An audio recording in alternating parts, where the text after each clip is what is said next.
We have in the studio my colleague Gifty Ejay, who is back from monitoring activities at the Elwak Sports Stadium and the mobile centers.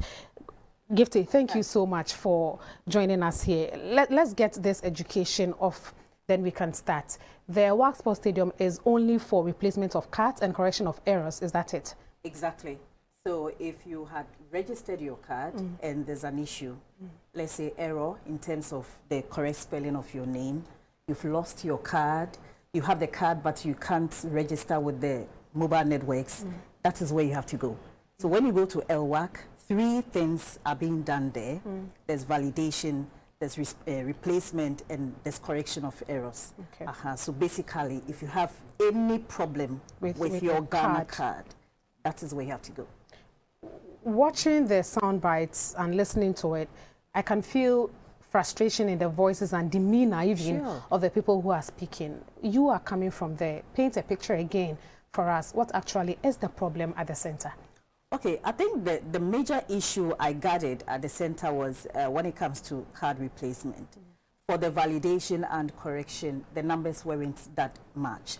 But for the replacement, you know, I got to know that although you might have some form of documentation or data with the NIA, you still have to begin the whole process as if you are a new applicant. You understand? And that can be frustrating.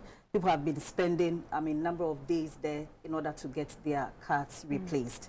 And so, like you're saying, if some form of review or some form of regulations can be done, probably would fasten or hasten the whole process so that you wouldn't have to spend so many, days and or weeks in order to get There was a lady you interviewed, and her concern was with regards to going to the police station for, what was it, an extract before you come to the center. And she tells us there is no guideline as to what is allowed and what is not requested. What is that about? Okay, she is a student nurse who's been posted to Accra. Unfortunately, she lost her card and she has to replace the card in order to do her documentation. And she comes there and she's having challenges. The process I learned begins with having a police extract that I've lost my card. And according to them, there should be some specific information on it, where it got lost, when, and at what time.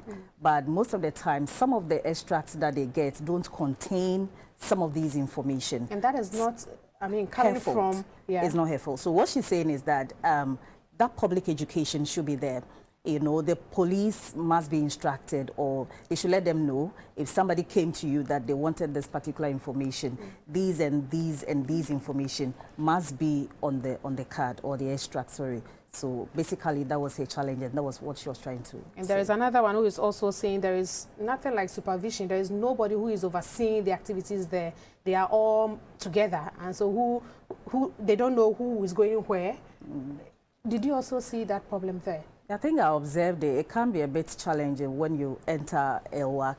There should be probably a post where you appear or you immediately approach, and then they will ask you what you want, and then they can direct you where to go and then whom to talk to. But I think that thing is missing. So if they can also look at that, it would, in all this situation is the September 30th deadline, and I learned you also went to the telcos. Yes. How is it also panning out there? They were all empty.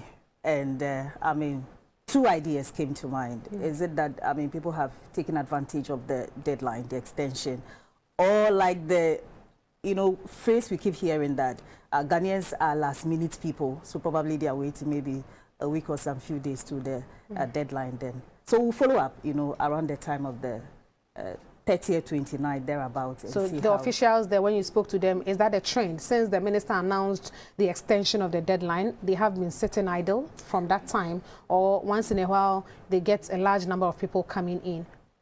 To them, the numbers have reduced. Has not been encouraging. Yeah. Right. Thank you so much, Gifty. Okay. Right.